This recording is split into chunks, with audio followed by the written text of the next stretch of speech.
इसका कारण है क्योंकि वे वंदे मातरम को जिन्ना के चश्मे से देख रहे थे। इस कारण उन्हें सांप्रदायिक उपेक्षित किया गया, उसे खंडित किया गया।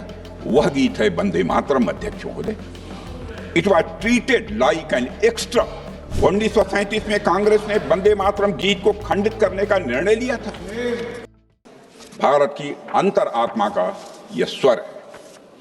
अध्यक्ष महोदय, आज जब हम वंदे मातरम की 1.5 शताब्दी की गौरवशाली यात्रा का उत्सव मना रहे हैं, तब यह सच स्वीकार करना पड़ेगा कि वंदे मातरम के साथ जो न्याय होना चाहिए था वह न्याय नहीं हुआ। आज आजाद भारत में राष्ट्रगान और राष्ट्रगीत को बराबर का दर्जा देने की बात की गई थी, लेकिन एक हमारी राष्ट्रीय चेतना का अभिन्न अंग बन गया, समाज और संस्कृति की मुख्य धारा में स्थान पा गया। वह हमारे राष्ट्रीय प्रतीकों में शामिल हो गया। वह गान था हमारा जन गण मन। लेकिन दूसरे गीत को मार्जिनाइज कर दिया गया, उपेक्षित किया गया, उसे खंडित किया गया। वह गीत है वंदे मातरम। अध्यक्ष महोदय, it was treated like an extra. वह धरती जिस पर वंदे मातरम की रचना हुई थी, उसी धरती पर वर्ष 1937 में कांग्रेस ने वंदे मातरम गीत को खंडित करने का निर्णय लिया था। और अध्यक्ष महोदय, वंदे मातरम के साथ हुए राजनीतिक छल और अन्याय के बारे में सभी पीढ़ियों को जानना चाहिए। इसीलिए इस संबंध में चर्चा हो रही है, क्योंकि यह अन्याय केवल एक गीत के साथ नहीं था, बल्कि आजाद भारत के लोगों के साथ था। उन लोगों के साथ हुआ जिनकी सांसों में आजादी की हवा वंदे मातरम की पुकार ने भरी थी। अध्यक्ष महोदय, उस पुकार को सीमाओं में बांधने की कोशिश इतिहास का मैं मानता हूं कि यह बहुत बड़ा छल था। अध्यक्ष महोदय, वंदे मातरम स्वयं में पूर्ण है, लेकिन इसे अपूर्ण बनाने की कोशिश की गई। वंदे मातरम हमेशा राष्ट्रीय भावना का अमर गीत रहा है। और अध्यक्ष महोदय, मैं बल देकर कहना चाहता हूं, सदैव यह बना रहेगा। दुनिया की कोई ताकत इसे कमतर नहीं कर सकती है। अध्यक्ष महोदय, वंदे मातरम के साथ जो अन्याय हुआ है उसको जानना इसलिए भी आवश्यक है ताकि भावी पीढ़ियां ऐसा करने वालों की मानसिकता को, ऐसा करने वालों की सोच को ठीक तरीके से समझ सकें। और अध्यक्ष महोदय, और सबसे महत्वपूर्ण वजह यह है कि वंदे मातरम के साथ हुआ अन्याय एक आइसोलेटेड इंसिडेंट नहीं था। यह उस तुष्टीकरण की राजनीति की शुरुआत थी जिसे कांग्रेस ने अपनाया। इसी राजनीति ने देश का विभाजन कराया और आजादी के बाद सांप्रदायिक सौहार्द और एकता को कमजोर किया। अध्यक्ष महोदय, आज हम वंदे मातरम की गरिमा को पुनर्स्थापित कर रहे हैं, लेकिन कुछ लोग हम सबके खिलाफ यह नैरेटिव बनाने की कोशिश कर सकते हैं कि वंदे मातरम और जनगण मन के बीच एक दीवार खड़ी की जा रही है। ऐसा नैरेटिव बनाने का प्रयास यह विभाजनकारी मानसिकता का परिचय देता है। अध्यक्ष महोदय, हमारे मन में राष्ट्रगान और राष्ट्रगीत के लिए बराबर का सम्मान है। जो लोग यह बात नहीं समझते हैं वे मां की ममता को भी नहीं समझते हैं। मां अपने बच्चों में, अध्यक्ष महोदय, भेद नहीं करती है। जनगण मन और वंदे मातरम मां भारती के 2 सपूतों की किलकारियां हैं। मां भारती की 2 आंखें हैं। अध्यक्ष महोदय, जनगण मन और वंदे मातरम दोनों ही हमारे राष्ट्रीय गौरव हैं। दोनों को भारत माता के प्रति अटूट प्रेम, राष्ट्रवाद और बलिदान की भावना एक सूत्र में बांधती है।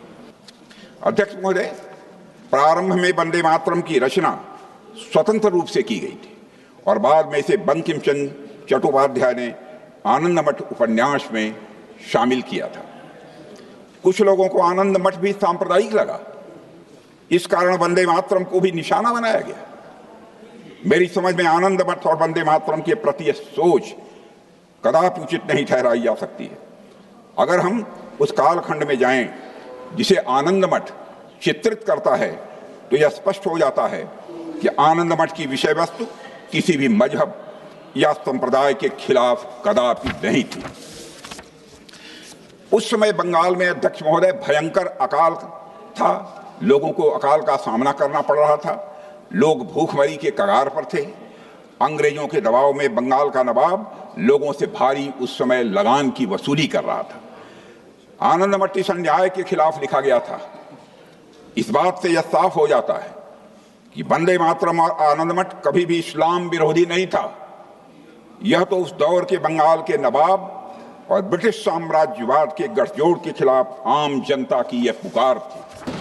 अध्यक्ष महोदय, क्या ऐसी भावना का चित्रण करने वाला कवि और लेखक, क्या वह कम्युनल हो सकता था? अब समय आ गया है कि वंदे मातरम और उसके इतिहास का अनबायास्ड इवैल्यूएशन किया जाए। अध्यक्ष महोदय जी, आ गया है समय। वह अध्यक्ष महोदय, वंदे मातरम के 2 पद तो सभी ने सुने हैं, लेकिन बाकी के बारे में लोगों को ज्यादा पता नहीं है। ओरिजिनल वर्जन में से अधिकांश अर्थों को भुला दिया गया है। उन पदों में भारत की विशेषताओं को दर्शाया गया है।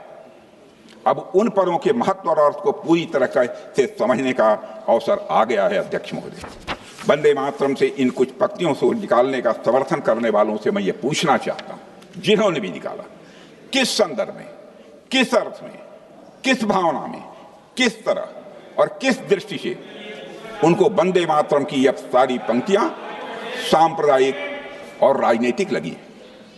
मैं बताता हूं उन्हें यह पंक्तियां सांप्रदायिक और राजनीतिक क्यों लगी। इसका कारण है क्योंकि वे वंदे मातरम को जिन्ना के चश्मे से देख रहे थे। इस कारण उन्हें सांप्रदायिक। मैं आज एक घटना का उल्लेख आपके समक्ष करना चाहता हूं, जिससे यह बात और पूरी तरह से स्पष्ट हो जाती है। विदेश मंत्रालय की एक उच्च स्तरीय बैठक में, जहां नेहरू जी स्वयं मौजूद थे, कॉमनवेल्थ सेक्रेटरी वाई.डी. गुंडेविया ने पूछा, अगर कल को कम्युनिस्ट केंद्र की सत्ता में आ जाएं तो सरकारी तंत्र का क्या होगा? नेहरू जी ने झुठलाकर जवाब दिया, कम्युनिस्ट। भारत के लिए खतरा कम्युनिज्म नहीं है, खतरा है तो हिंदू राइट विंग कम्युनिज्म है। और यह प्रमाण के आधार पर मैं कह सकता हूं, यह एक पुस्तक में लिखा है। कोई प्रमाण मांगेगा तो उसका प्रमाण भी मैं दे सकता हूं। अध्यक्ष महोदय, दुर्भाग्य से नेहरू जी यह देखने के लिए जीवित नहीं रहे कि उसी राइट विंग ने हमेशा संविधान के मूल्यों के अनुरूप काम किया है। संविधान के मूल्यों की अवहेलना हमने कभी नहीं की है। और कम्युनिस्ट विचारधारा से जन्मे लेफ्ट विंग एक्सट्रीमिज्म के कारण न जाने कितनी पीढ़ियां बर्बाद हो गई। अध्यक्ष महोदय, देश के कई हिस्से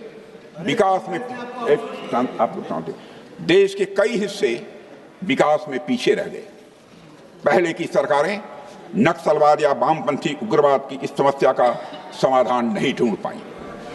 इस समस्या का समाधान अगर किसी ने ढूंढा तो वह है हमारे प्रधानमंत्री श्री नरेंद्र मोदी। उनके नेतृत्व में लेफ्ट विंग एक्सट्रीमिज्म आज पूर्णतः समाप्त की ओर है। अध्यक्ष महोदय, आज वह अपनी सांसें तोड़ रहा है।